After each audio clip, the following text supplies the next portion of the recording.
नमस्कार अभिनंदन, आप सभी का स्वागत है एग्ज़ाम पर डिफेंस वॉरियर्स में। इस पर्टिकुलर प्रयास के माध्यम से हम एफकैट सीडीएस के एग्ज़ाम की तैयारी कर रहे हैं। सीडीएस का एक एग्ज़ाम हो चुका है, लेकिन फिर भी अगर आप अगले एग्ज़ाम की तैयारी कर रहे हैं तो आप ये जो सारी की सारी वीडियो लेक्चर्स हैं इसके माध्यम से बेनिफिट कर सकते हैं। हम लोगों ने पार्ट 1 में कल की क्लास में कुछ क्वेश्चंस का अभ्यास किया था, हम वहीं से ही कंटिन्यू करेंगे। इन क्वेश्चंस का अभ्यास करने से पहले हम फटाफट से आज के लिए जो आपकी इम्पॉर्टेंट वोकैबुलरी है उसे भी रिवाइज कर लेते हैं, क्योंकि वोकैब एक बहुत ही इंपॉर्टेंट कंपोनेंट रहता है आपके सीडीएस एफकैट के एग्ज़ाम के लिए। फटाफट से जो कुछ इंपॉर्टेंट वोकैबुलरी है हम उसे भी फटाफट से देख के रिवाइज कर लेते हैं और फिर हम जो क्वेश्चंस हैं उन्हें कंटिन्यू करेंगे। जो आपके प्रश्न हैं हम उनको कंटिन्यू करेंगे, ठीक है। वो फटाफट से देरी ना करते हुए फटाफट से थोड़ा बहुत जल्दी से आज की वोकैब के ऊपर फोकस कर लेते हैं, ठीक है।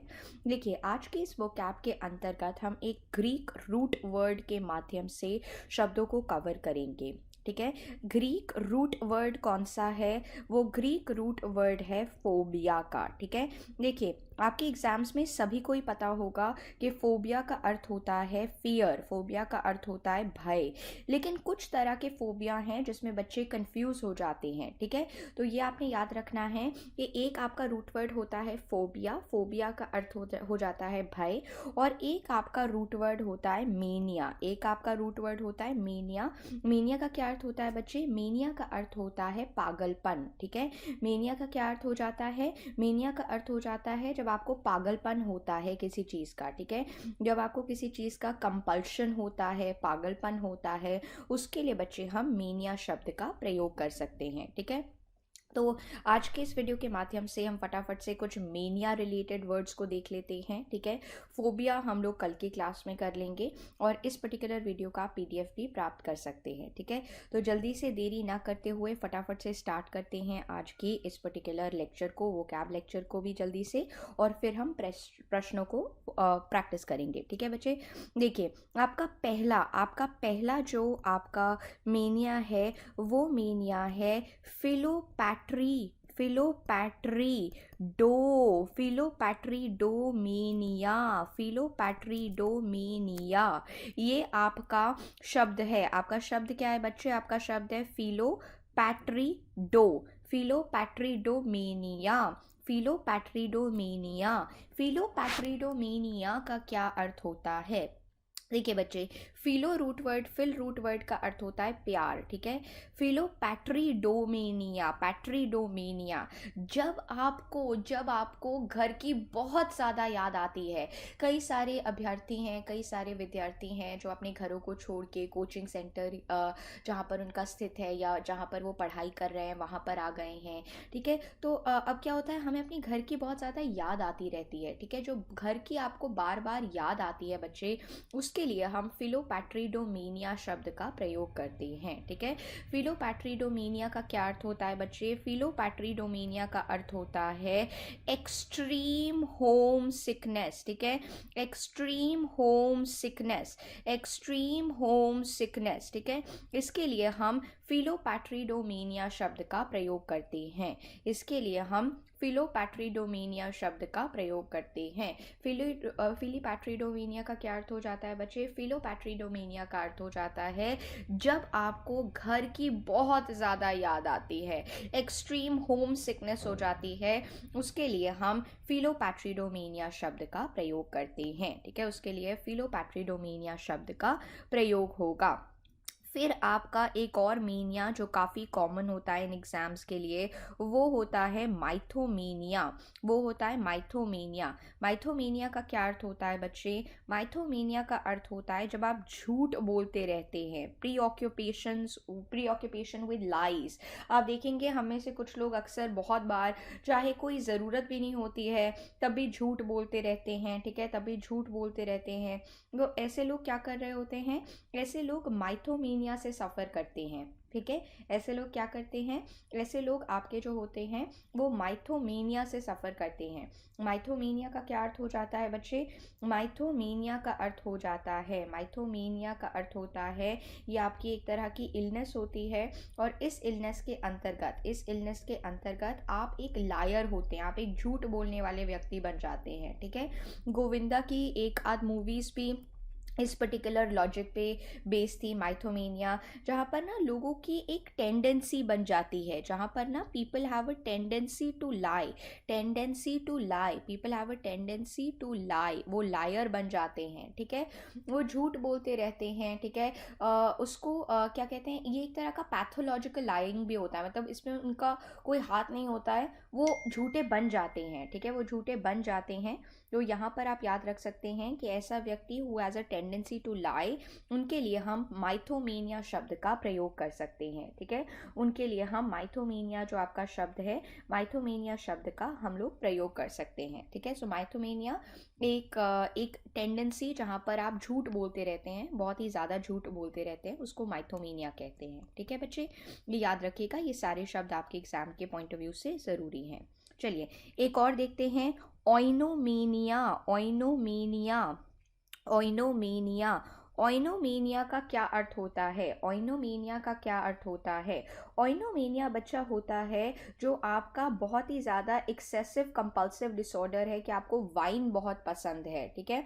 ओइनोमेनिया का क्या अर्थ होता है? एक प्री ऑक्यूपेशन, एक पागलपन, एक तरह का mania for wines, mania for wine, wine के लिए, जो मदिरा एक प्रकार होता है, वाइन के लिए जो आपको पागलपन होता है, कंपल्सिव डिसऑर्डर, एक तरह से कंपल्शन हो जाती है आपकी, पागलपन हो जाता है आपका वाइन को लेके, उसके लिए हम ओइनोमेनिया शब्द का प्रयोग करेंगे। वाइन को लेके जो आपका कंपल्सिव डिसऑर्डर हो जाता है बच्चे, उसके लिए हम ओइनोमेनिया शब्द का प्रयोग करते हैं, उसके लिए ओइनोमेनिया शब्द का प्रयोग आता है। फिर आपका एक शब्द है गेमोमेनिया, फिर आपका एक शब्द है क्या है बच्चे? गेमोमेनिया, फिर आपका एक शब्द है गेमोमेनिया। गेमोमेनिया यानी कि आपका जो मेनिया है फॉर मैरिज, कुछ लोग पागल होते हैं, कुछ लोग पागल हो जाते हैं, कह रहे हमें शादी करना है, तो mania regarding marriage, mania regarding marriage, कुछ लोगों को भूत सवार होता है, अरे हमें विवाह करना है, अरे हमें शादी करनी है, अरे हमें इनकी शादी करवानी है। तो वो लोग क्या सफ़र कर रहे होते हैं बच्चे? वो लोग सफ़र कर रहे होते हैं गेमोमेनिया से, वो लोग सफ़र कर रहे होते हैं गेमोमेनिया से। ठीक है। गेमोमेनिया, जब ज़्यादा आप बहुत ही ज़्यादा, एक तरह से आप कह सकते हैं एक्सेसिव लॉन्गिंग फॉर मैरिज। ठीक है। एक्सेसिव लॉन्गिंग, लॉन्गिंग यानी कि आप चाहते हैं, excessive longing for marriage, excessive longing for marriage, इसको बच्चे हम गेमोमेनिया कहते हैं। इसको हम क्या कहते हैं? इसको हम गेमोमेनिया कहते हैं। ठीक है। फिर आपका एक और है जो कि है क्लेप्टोमेनिया, ये बहुत ही सिंपल है, ये आई होप सभी को ही पता होगा। ठीक है। क्लेप्टोमेनिया, एक और जो आपका मेनिया है वो क्या है? एक और आपका मेनिया है क्लेप्टोमेनिया। क्लेप्टोमेनिया का अर्थ होता है कि आपको कोई आवश्यकता नहीं है, लेकिन आपको एक पागलपन है कि आपने चुरानी ही चुरानी है कोई चीज़ें। तो जब आप स्टील करने की कोशिश करते हैं, हालांकि कोई ज़रूरत नहीं होती है, ठीक है, हालांकि कोई ज़रूरत नहीं होती है, उसके लिए हम क्लेप्टोमेनिया शब्द का प्रयोग करते हैं। ठीक है। उसके लिए हम क्लेप्टोमेनिया शब्द का प्रयोग करते हैं। ठीक है। ठीक इसी प्रकार से आपका एक और मेनिया जो इम्पॉर्टेंट है वो है जूमेनिया। जूमेनिया, जब आपको पागलपन होता है एनिमल्स के प्रति, आप एनिमल्स चाहते हैं, आप एनिमल्स को ही देखते रहते हैं, तो एक तरह का पागलपन एनिमल्स के लिए, उसको जूमेनिया कहा जाता है। उसे क्या कहते हैं? उसको जूमेनिया कहते हैं। एक और जो आपका मीनिया जो ज़रूरी है वो है आपका फैगोमेनिया। एक और मीनिया जो आपके लिए आवश्यक है वो क्या है बच्चे? एक और मीनिया जो आपके लिए आवश्यक है उसे हम कहते हैं फैगोमेनिया, उसे हम कहते हैं फैगोमेनिया। फैगोमीनिया। फैगोमीनिया का क्या अर्थ होता है? पागलपन जिसकी वजह से आप खाना ही खाते रहते हैं, ठीक है, उसको हम फैगोमीनिया कहते हैं। ठीक है, आपको फैगोमीनिया हो जाता है, मतलब जैसे कि कुछ लोग होते हैं ना कि अरे शाम को क्या खाना है, अरे सुबह क्या खाना है, अरे इस टाइम पे क्या खाना है, तो आप कहोगे कि आई यू अ फैगोमीनियक, आई यू अ फैगोमीनियक, आपको हर समय खाने का ही सोचता रहता है। तो एक तरह से जब आपको बार बार कंपल्शन होता है, ठीक है, एक तरह से जब आपको बार बार कंपल्शन होता है to eat, when you have a compulsion to eat, जब आपको कंपल्शन होता है टू ईट, उसके लिए हम फैगोमेनिया शब्द का प्रयोग करते हैं। ठीक है, so when you have a compulsion to eat, उसके लिए हम फैगोमीनिया शब्द का प्रयोग करेंगे।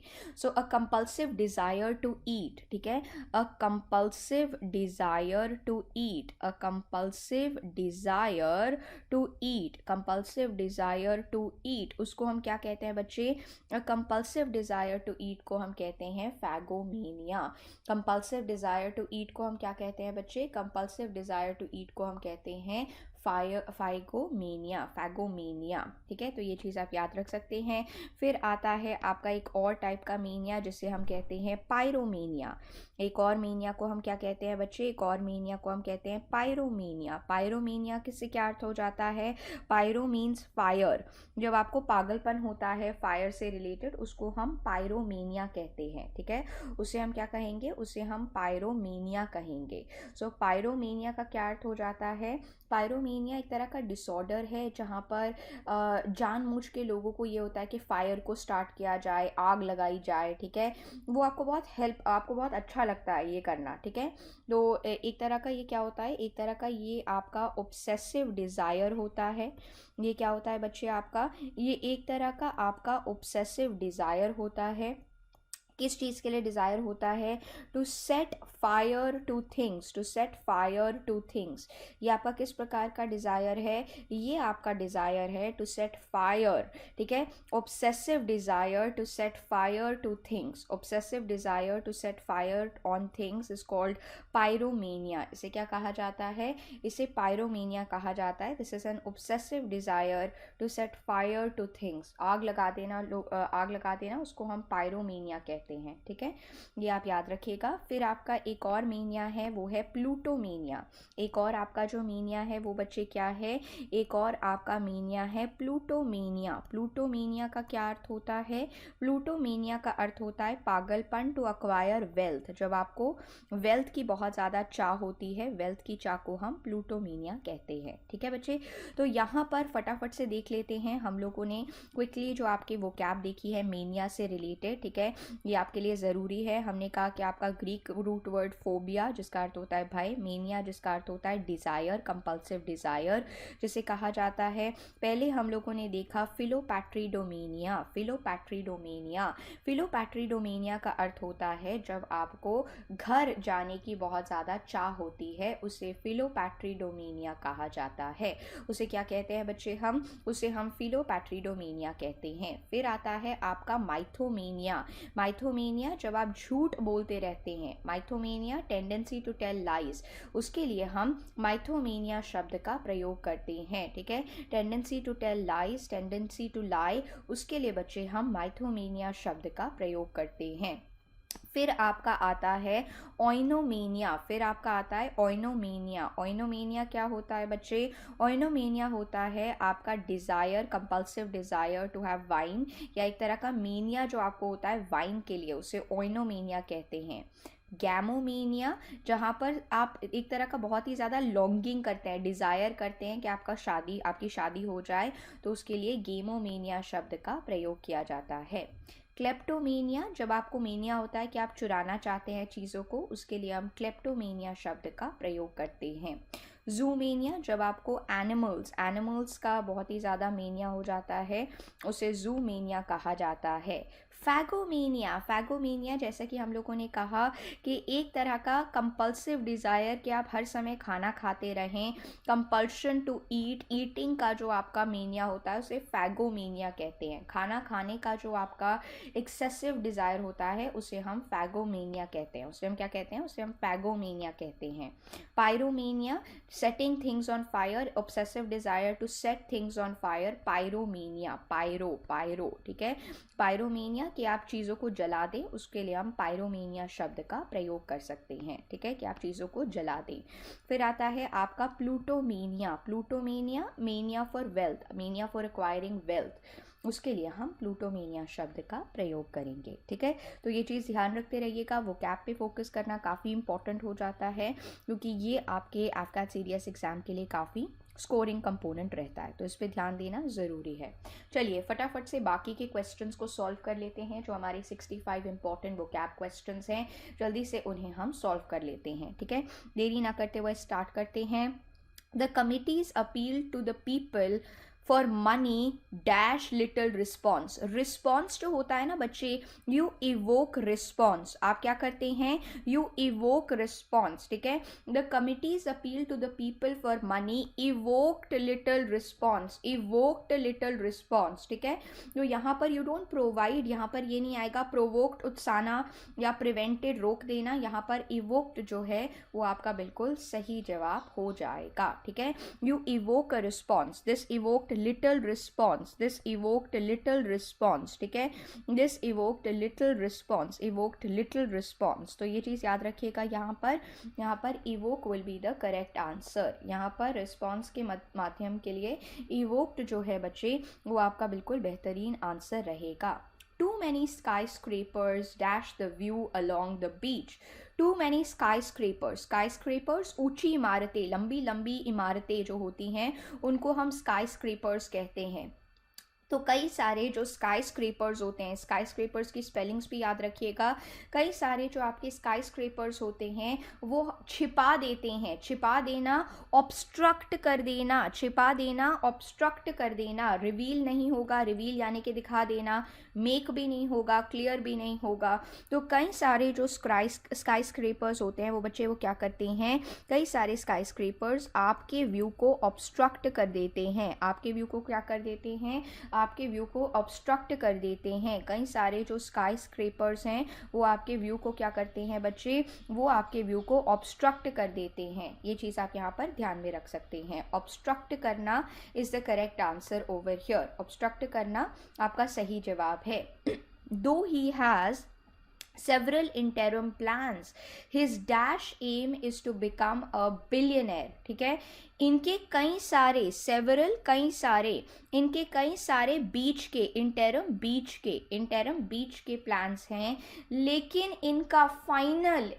इनका जो फाइनल एम है, फाइनल गोल जो है, यानी कि इनका जो अल्टीमेट गोल है, ठीक है, इनका जो फाइनल गोल है वो है to become a billionaire. Sorry बच्चे। तो इंटरम का क्या अर्थ हो जाता है, इंटरम का अर्थ हो जाता है बीच वाले जो गोल्स हैं, लेकिन इनका जो अल्टीमेट गोल है, इनका जो फाइनल गोल है वो क्या है, इनका जो अल्टीमेट गोल है या फाइनल गोल है वो है टू बिकम अ बिलियनर, ये बिलियनर बनना चाहते हैं। तो यहाँ पर ultimate will be the correct answer, ठीक है, यहाँ पर अल्टीमेट जो है बच्चे that will be the correct answer, ठीक है, ये ध्यान रखिएगा।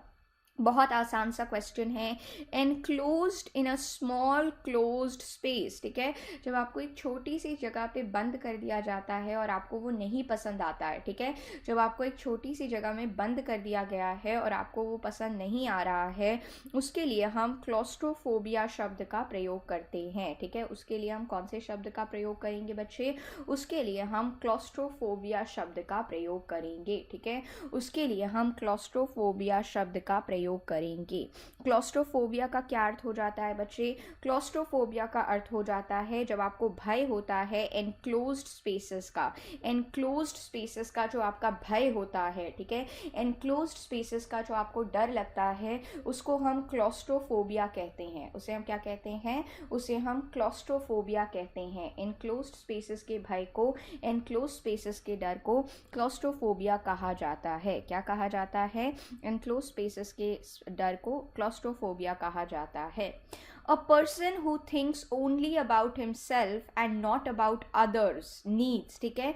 एक ऐसा पर्सन जो सिर्फ अपने बारे में सोचता है, ना कि दूसरों के बारे में सोचता है, ठीक है। एक ऐसा व्यक्ति जो सिर्फ अपने बारे में सोचता है लेकिन दूसरों के बारे में नहीं सोचता है, ठीक है। अब यहाँ पर प्लीज़ याद रखिएगा, ये चारों जो आपके ऑप्शंस हैं ये काफ़ी ज़रूरी हैं आपको जानना, क्योंकि इस तरह के क्वेश्चंस आपके एग्जाम्स में पूछे जाते हैं, तो इनकी नॉलेज होना काफ़ी ज़्यादा ज़रूरी हो जाएगा, ठीक है बच्चे। जल्दी फटाफट से एक एक शब्द को देख लेते हैं।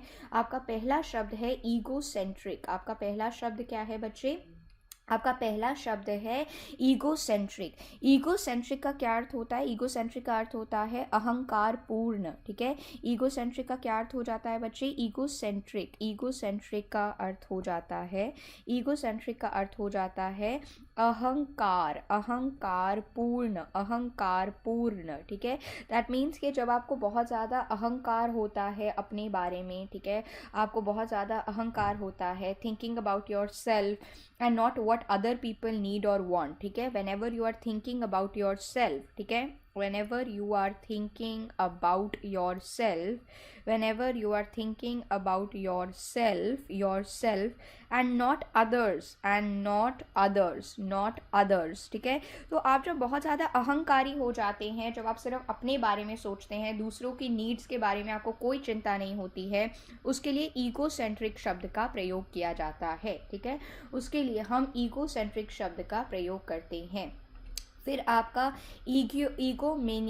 ईगोमैनियाकल शब्द का क्या अर्थ हो जाता है बच्चे? ईगोमैनियाकल शब्द का अर्थ हो जाता है एक ऐसा व्यक्ति जो कि सिर्फ अपने बारे में ही सोचता है, ठीक है, लेकिन जैसे अपनी तस्वीरें खींचता रहेगा, अपने में ही रहेगा, अपने बारे में सोचेगा, अपने लिए चीज़ें खरीद के लाएगा, ठीक है। तो लगभग इनके अर्थ सेम है, लेकिन देखिए अब हम कैसे आपके सही उत्तर का चुनाव करेंगे। ईगोएस्टिक जो आपका शब्द है, ईगोएस्टिक का क्या अर्थ हो जाता है बच्चे? ईगोएस्टिक का अर्थ हो जाता है एक ऐसा व्यक्ति जो कि बहुत ही ज़्यादा ईगो, जैसे हम कहते हैं he is an egoistic person, ठीक है। He is an egoistic person का क्या अर्थ हो जाएगा बच्चे? ईगोइस्टिक पर्सन है, दैट मीन्स उनमें बहुत ज़्यादा घमंड है, बहुत ज़्यादा ईगो है, ठीक है। तो हम कह सकते हैं ईगोइज्म जिसमें होता है, या फिर एक ऐसा व्यक्ति who is pre occupied with one self, ठीक है, pre occupied with one self, ऐसे व्यक्ति के लिए हम ईगोइस्ट का प्रयोग करेंगे, ठीक है। मतलब सेल्फ सेंटर्ड है, ठीक है, ऐसा व्यक्ति जो कि सेल्फ सेंटर्ड है, तो वो चीज़ आप यहाँ पर ध्यान दे सकते हैं, ठीक है। फिर आपका एक और जो शब्द है वो है ईगोटेस्टिक का क्या अर्थ हो जाता है? ईगोटेस्टिक का अर्थ हो जाता है एक ऐसा व्यक्ति who is full of himself, ठीक है, who is full of himself, एक ऐसा व्यक्ति who is full of himself. तो आप देख रहे हैं कि सारे के सारे शब्द लगभग सही हैं, लेकिन आपका सही जवाब क्या हो जाता है बच्चे? आपका सही जवाब यहाँ पर हो जाएगा ईगोसेंट्रिक, क्योंकि ईगोसेंट्रिक सेंट्रिक, ठीक है।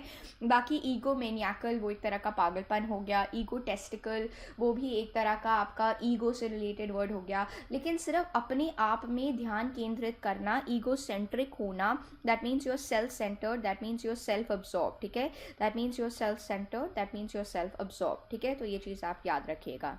Something that can not be explained, ऐसी चीज़ जिसको आप एक्सप्लेन ना कर सकें। Something that cannot be explained is inexplicable, something that cannot be explained is inexplicable, ठीक है। ऐसी चीज़ जिसको आप एक्सप्लेन ना कर सके is inexplicable, ठीक है। impregnable का अर्थ होता है ऐसी चीज़ जिसको आप तोड़ ना सकें या कैप्चर ना कर सकें, ऐसी चीज़ जिसको आप तोड़ ना सकें या कैप्चर ना कर सकें, उसके लिए हम impregnable शब्द का प्रयोग करेंगे। A written declaration made on oath in the presence of a magistrate, एक written declaration जो है which is made on oath in the presence of a magistrate, ठीक है। एक जो declaration है made on oath in the presence of a magistrate के presence में जो होता है उसे affidavit कहा जाता है, उसे क्या कहा जाता है? उसे affidavit कहा जाता है, ठीक है, तो ये चीज़ आप यहाँ पर याद रखेंगे, ये इंपॉर्टेंट है। A raised place on which offerings to god are made, ठीक है, एक जो रेज्ड स्पेस होती है उसे माउंड कहा जाता है। एक रेज्ड स्पेस, थोड़ी सी बड़ी स्पेस जहाँ पर हम भगवान को पूजते हैं, उसे क्या कहते हैं बच्चे, उसे हम माउंड कहते हैं। उसे हम क्या कहते हैं, माउंड कहते हैं। माउंड क्या होता है बच्चे, माउंड होता है आपका रेज्ड स्पेस। माउंड क्या होता है बच्चे आपका, माउंड होता है आपका रेज्ड स्पेस। रोस्ट्रम क्या होता है, रोस्ट्रम भी आपका रेज्ड प्लेटफॉर्म होता है, लेकिन पूजा के लिए नहीं होता है। रोस्ट्रम जो आपका होता है ना, जैसे आप देखते हैं यहाँ पर इस तरह से लिखा होता है फर्स्ट, सेकेंड, थर्ड, ठीक है, वो एक रोस्ट्रम हो जाता है। या तो अवार्ड या मेडल लेने के लिए जो रेज्ड स्पेस होता है उसे रोस्ट्रम कहते हैं, ठीक है। या फिर जहाँ पर आप पब्लिक स्पीच कर रहे होते हैं, जहाँ पर आप पब्लिक स्पीच दे रहे होते हैं, उसको भी हम रोस्ट्रम कहते हैं। उसको भी हम क्या कहते हैं, उसको भी हम रोस्ट्रम कहते हैं। तो रोस्ट्रम का क्या अर्थ हो जाता है बच्चे, रोस्ट्रम का अर्थ हो जाता है आपका एक रेज्ड स्पेस। रोस्ट्रम का क्या अर्थ हो जाता है बच्चे, आपका एक रेज्ड स्पेस, उसे हम रोस्ट्रम कहते हैं। A guide post pointing out of the way for a place, ठीक है, एक ऐसी चीज़ जो आपको बताती है कि कहाँ जाना है, उसे फिंगर पोस्ट कहा जाता है। फिंगर पोस्ट क्या होता है, फिंगर पोस्ट आपको बताती है, फिंगर पोस्ट आपको बताती है कि कहाँ पर आपको जाना है, ठीक है। जहाँ पर साइंस दिए जाते हैं तो आपको डायरेक्शन पता चलता है, आपको रूट पता चलता है, द रूट इज़ इंडिकेटेड, उसे बच्चे हम फिंगर पोस्ट कहते हैं। उसे हम क्या कहते हैं, उसे हम फिंगर पोस्ट कहते हैं। The art of preserving skin of animals, birds or fishes, ठीक है, the art of preserving skin of animals, birds or fishes, उसे हम क्या कहते हैं, उसे हम कहते हैं टैक्सीडर्मी। उसे हम कहते हैं टैक्सीडर्मी। टैक्सीडर्मी का क्या अर्थ होता है, जब आप जो एनिमल्स हैं उनके अंदर जानबूझ के स्टफिंग डाल देते हैं कि वो असली लगे, उसको हम टैक्सीडर्मी कहते हैं। उसे हम क्या कहते हैं बच्चे, उसे हम टैक्सीडर्मी कहते हैं। The art of preparing, stuffing, mounting the skins of animals with life like effect, उसे हम टैक्सीडर्मी कहते हैं, उसे टैक्सीडर्मी कहेंगे। A group of 3 books, films that have the same subject, ठीक है, और ट्रिलॉजी, ठीक है, एक ऐसी 3 लोगों का किताब, ट्रिनिटी, होली ट्रिनिटी, 3 लोगों जैसे Brahma Vishnu Mahesh, Trinity, the Holi Trinity. Trio, again 3 लोगों, ट्राईपॉड जिसके ऊपर आप लगा के अपनी फ़ोटो खींचते हैं, ठीक है, तो ये आप याद रख सकते हैं, trilogy is the correct answer. A study of human race, पढ़ाई करना, अध्ययन करना ह्यूमंस का, पढ़ाई करना, अध्ययन करना ह्यूमंस का, उसके लिए हम एंथ्रोपोलॉजी शब्द का प्रयोग करते हैं। उसके लिए हम एंथ्रोपोलॉजी शब्द का प्रयोग करेंगे, ठीक है, एंथ्रोपोलॉजी शब्द का प्रयोग होगा, ठीक है, ये याद रख सकते हैं। An expert in the area of fine arts, fine arts में जो एक्सपर्ट होता है उसे हम कॉनसर कहते हैं। कॉनसर क्या होता है, कॉनसर एक विशेषज्ञ होता है, एक एक्सपर्ट होता है। नियोफाइट, नौसिखिया, एमेच्योर, इनएक्सपीरियंस्ड, एंथुजियास्ट जो बहुत ज़्यादा पैशनेट हो। कॉनसर यहाँ पर इज़ द करेक्ट आंसर। कॉनसर के स्पेलिंग्स भी प्लीज़ याद रखिएगा, ये भी आपके लिए आवश्यक हो जाती हैं। टू मच ऑफिशियल फॉर्मेलिटी, बहुत ज़्यादा ऑफिशियल फॉर्मेलिटी जब हो रही है, टू मच ऑफिशियल फॉर्मेलिटी जो हो रही है, उसके लिए रेड टेपिज्म शब्द का प्रयोग किया जाता है। रेड टेपिज्म जब बहुत ज़्यादा डिले हो रहा है, देर लग रही है, टू मच ऑफिशियल फॉर्मेलिटी हो रहा है, उसके लिए बच्चे हम रेड टेपिज्म शब्द का प्रयोग करते हैं। उसके लिए हम रेड टेपिज्म शब्द का प्रयोग करेंगे। Enclosure for birds, Ivory, enclosure for birds क्या होता है बच्चे, एनक्लोजर फॉर बर्ड्स होता है आइवरी। एनक्लोजर फॉर बर्ड्स को क्या कहते हैं, एनक्लोजर फॉर बर्ड्स को आइवरी कहा जाता है, ये चीज़ आप ध्यान रखेंगे, ठीक है। That can not be conquered, ऐसी चीज़ जिसको आप हरा ना सके, इज इनविंसिबल, इनविंसिबल, ठीक है, इनविंसिबल जिसे आप हरा ना सकें, इनविंसिबल जिसे आप हरा ना सके, ठीक है, तो ये चीज़ आप यहाँ पर याद रख सकते हैं, इनविंसिबल। हार्ड टू प्लीज़, बहुत मुश्किल है उन्हें प्लीज़ करना, फास्टिडियस, फास्टिडियस। लोकेशियस, बहुत बोलने वाला। स्टबर्न, ऑब्स्टिनेट, ज़िद्दी, स्टबर्न के लिए ऑब्स्टिनेट या ज़िद्दी शब्द का प्रयोग कर सकते हैं। एपिक्यूरियन, खाने से संबंधित। Fastidious is the correct answer here, fastidious जो होता है वो आपका बिल्कुल सही जवाब है। लोकेशियस जो बहुत ज़्यादा टॉकेटिव होते हैं, गैरलस होते हैं, वर्बोस होते हैं, उसके लिए हम लोकेशियस शब्द का प्रयोग करते हैं। ठीक है, लोकेशियस जब आप बहुत ज़्यादा बोल रहे हैं, टॉकेटिव हो रहे हैं, गैरलस हो रहे हैं। अच्छा, एपिक्यूरियन के लिए प्लीज़ याद रखिएगा, एक ऐसा व्यक्ति जिसे खान पान का बहुत ज़्यादा शौक हो। ठीक है, एक ऐसा व्यक्ति जिसे खान पान का बहुत ज़्यादा शौक हो उसके लिए हम एपिक्यूरियन शब्द का प्रयोग करते हैं। एक तरह का हेडोनिस्ट हो गया, एक तरह का प्लेजर सीकर हो गया, इसके लिए हम सिबराइट शब्द का भी प्रयोग करते हैं। इसके लिए हम सिबराइट शब्द का भी प्रयोग करते हैं। कौन से शब्द का प्रयोग करेंगे? सिबराइट शब्द का भी प्रयोग करेंगे। हेडोनिस्ट हो गया, प्लेजर सीकर हो गया, सिबराइट हो गया, ये चीज़ आप याद रखिएगा। Sorry. A person 80 years of age, एक ऐसा व्यक्ति जो कि 80 से लेके 89 ईयर्स का होता है, उसे ऑक्टोजेनेरियन कहा जाता है। सेप्टुआजेनेरियन 70s में होते हैं, सेक्सोजेनेरियन 60s में होते हैं। Octogenarian, a person in 80 years of age, 80 years मतलब 80 से लेके 89 साल तक जो होता है उसे ऑक्टोजेनेरियन कहा जाता है। स्पेलिंग्स भी याद रखिएगा। आपके जो टूम, कबर के ऊपर जो लिखा जाता है उसे एपीटाफ कहा जाता है। एस्पियोनाज यानी कि जासूसी करना, स्पाई करना, जासूसी करना, स्पाई करना, एस्पियोनाज होता है। एपीलोग जो आपका होता है, जो आपका एक लिखित जो चीज़ होती है उससे बाद में, जैसे ये आपकी एक राइटिंग है, इसके बाद जो लिखा जाता है एंड में उसे एपीलॉग कहते हैं। जो स्टार्टिंग में लिखा जाता है उसे प्रोलॉग कहते हैं किताब के। एलिजी आपका एक श्रद्धांजलि देते हुए एक गीत जो होता है उसे आपका एलिजी कहते हैं। Epitaph is the correct answer. Espionage होता है जब आप स्पाई कर रहे होते हैं, ठीक है, जब आप जासूसी कर रहे होते हैं, उसके लिए एस्पियोनाज शब्द का प्रयोग किया जाता है। उसके लिए हम एस्पियोनाज शब्द का प्रयोग करेंगे। Feeling inside you which tell you what is right and what is wrong. ठीक है, एक ऐसी फीलिंग आपके अंदर जो आपको बताती है what is right, what is wrong, is your conscience, is your conscience. ठीक है, कॉन्शियंस आपको बताती है क्या सही है क्या गलत है, तो ये चीज़ आप यहाँ पर ध्यान रख सकते हैं। Release of a prisoner from jail on certain terms and conditions, उसे हम परोल कहते हैं। उसे हम क्या कहते हैं? परोल कहते हैं। He is out on parole, that means उनको रिलीज कर दिया गया है कुछ टाइम के लिए, so he is out on parole. Loss of memory, loss of memory is called, आपका जब आप बहुत ज़्यादा मेमोरी लॉस हो जाता है उसे हम एमनीशिया कहते हैं। उसे हम क्या कहते हैं? उसे एमनीशिया बोला जाता है। जब आपका मेमोरी लॉस हो रहा है, when you are having a loss of memory, उसे हम क्या कहते हैं बच्चे? उसे हम एमनीशिया कहते हैं। उसे एमनीशिया बोला जाता है। एम्ब्रोसिया, एम्ब्रोसिया होता है आपका जो भगवान का खाना है, something which is very pleasing to taste और स्मेल, जो टेस्ट और स्मेल करने के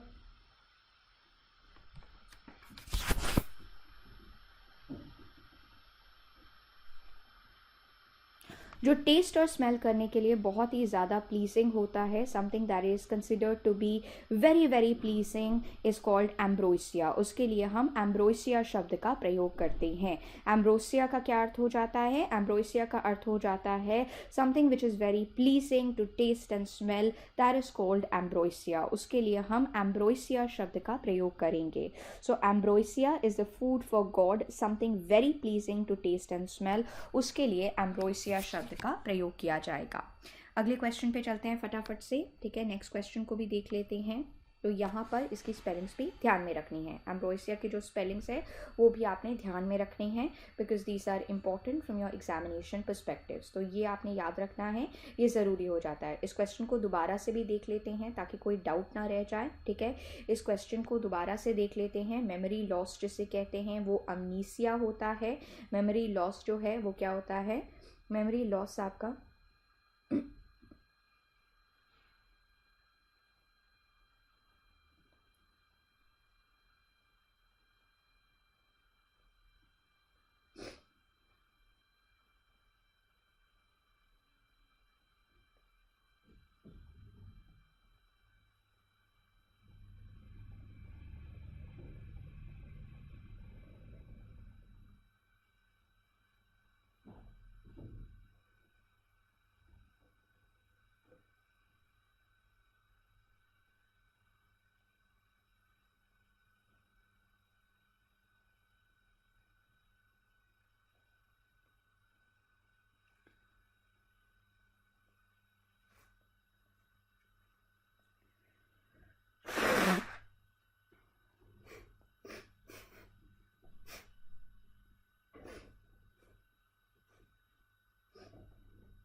तो बच्चे लॉस ऑफ मेमोरी को हम एमनीसिया कहेंगे। एम्ब्रोसिया क्या हो जाएगा? एम्ब्रोसिया आपका हो जाएगा जो खाना होता है भगवान का, उसके लिए हम एम्ब्रोसिया शब्द का प्रयोग करेंगे। इंसोम्निया, इंसोम्निया शब्द का अर्थ हो जाएगा जब आपको नींद नहीं आती है, फॉरगेटिंग यानी कि भूल जाना। तो आपका एमनीसिया जो है ये बिल्कुल सही जवाब है यहाँ पर, ठीक है। अम्ब्रोसिया का अर्थ हो जाता है जो भगवान का खाना होता है या ऐसी चीज़ जो बहुत ज़्यादा प्लीजिंग है टू टेस्ट एंड स्मेल, उसके लिए हम एम्ब्रोसिया शब्द का प्रयोग करते हैं, ठीक है। इंसोम्निया का क्या अर्थ हो जाता है बच्चे? इंसोम्निया का अर्थ हो जाता है इनएबिलिटी टू स्लीप, जब आप सो नहीं पाते हैं, जब आपको मुश्किल होती है सोने में, उसके लिए हम इंसोम्निया शब्द का प्रयोग करते हैं। To struggle helplessly, to struggle helplessly, ठीक है।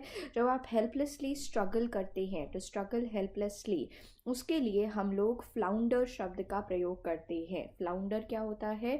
जब आप बहुत ज़्यादा कोशिश कर रहे होते हैं, जब आप बहुत ज़्यादा कोशिश करते हैं, when you are in a serious difficulty, जब आप सीरियस डिफ़िकल्टी में हैं, स्ट्रगल करना बहुत ज़्यादा, जब आपको परेशानियाँ होती हैं, जब आप मुश्किल में होते हैं, तो उसके लिए बच्चे हम फ्लाउंडर शब्द का प्रयोग करते हैं। उसके लिए हम फ्लाउंडर शब्द का प्रयोग करेंगे। Code of diplomatic etiquette and precedence, code of diplomatic etiquette and precedence, जो डिप्लोमैटिक एटिकेट एंड प्रेसिडेंस होता है उसको हम क्या कहते हैं? जो डिप्लोमैटिक एटिकेट एंड प्रेसिडेंस होता है उसके लिए हम लोग प्रोटोकॉल शब्द का प्रयोग करते हैं। ये स्टैंडर्ड प्रोटोकॉल है, मतलब ये स्टैंडर्ड प्रोसीजर है, ये स्टैंडर्ड एक तरह का डिप्लोमैटिक प्रोसीजर है जिसे फॉलो करना है। जैसे हम कहते हैं ना कि कोई सीनियर आ रहा है तो खड़े हो जाइए, ये प्रोटोकॉल है। तो ये आपका एक स्टैंडर्ड प्रोसीजर होता है जिसे फॉलो करना आवश्यक है। To renounce a high position of authority or control, to renounce a high position of authority or control, ठीक है। छोड़ देना, renounce कर देना, छोड़ देना एक high position of authority or control, ठीक है। छोड़ देना, renounce कर देना एक high position of authority और control, उसके लिए हम क्या कहते हैं? देखिए, जब आप त्याग कर देते हैं, जब आप छोड़ देते हैं, ठीक है, जब आप त्याग कर रहे हैं, जब आप छोड़ रहे हैं एक हाई पोजीशन को, एक हाई पोजीशन को जब आप छोड़ देते हैं, अथॉरिटी का है, कंट्रोल का है, ठीक है, उसके लिए हम क्या कहते हैं? उसके लिए हम कहते हैं कि आपने किसी चीज़ को क्या कर दिया है? एब्डिकेट कर दिया है। एब्डिकेट कर देना यानी कि उसे छोड़ देना, उसका त्याग कर देना, ठीक है। आप एब्डिकेट कर रहे हैं यानी कि आप किसी चीज़ को छोड़ रहे हैं या आप किसी चीज़ का त्याग कर रहे हैं, तो उसके लिए एब्डिकेट शब्द का प्रयोग किया जाता है। not to be moved by entreaty, not to be moved by entreaty, entreaty द्वारा मूव ना किया जाना, entreaty द्वारा ना मूव किया जाना। entreaty यानी कि प्लीज़ करने पे भी जब आपको कोई फ़र्क नहीं पड़ता है, उसके लिए हम डिस्पोटिक शब्द का प्रयोग करते हैं, ठीक है। जब प्लीज़ करने के बावजूद भी आप पे कोई फ़र्क नहीं पड़ता है, उसके लिए बच्चे हम डिस्पोटिक शब्द का प्रयोग करते हैं। आपको कोई फ़र्क नहीं पड़ता है, प्लीज़ भी किसी ने कर दिया, उससे भी आपको कोई फ़र्क नहीं पड़ा, तो उसके लिए बच्चे हम डिस्पोटिक शब्द का प्रयोग करेंगे। an object or portion serving as a sample, an object or portion serving as a sample, एक object हो गया या portion which is serving as a sample, उसे हम specimen कहेंगे। उसे हम क्या कहेंगे? उसे हम specimen कहेंगे, उसे specimen कहा जाएगा। the practice of submitting a proposal to popular vote, ठीक है, जो practice होती है, the practice of submitting a proposal to popular vote, ठीक है, उसे हम referendum कहते हैं। उसे क्या कहा जाता है? उसे रेफरेंडम कहा जाता है। तो जब पॉपुलर वोट्स निकाल के आपको पता चलता है कि क्या सही है, तो उसको हम क्या कहते हैं? उसको हम रेफरेंडम कहते हैं। उसके क्या कहेंगे? उसे हम रेफरेंडम कहेंगे। तो ये चीज़ आप यहाँ पर ध्यान में रख सकते हैं। तो आज के इस पर्टिकुलर वीडियो के माध्यम से हम लोगों ने आपके कुछ मेनियास को कवर किया और साथ में जो आपके 65 इंपॉर्टेंट क्वेश्चंस की जो सीरीज़ थी उसके सेकेंड भाग को भी देख लिया है। यदि कोई भी डाउट्स हो तो आप उसे ज़रूर बता दीजिएगा। बहुत बहुत धन्यवाद।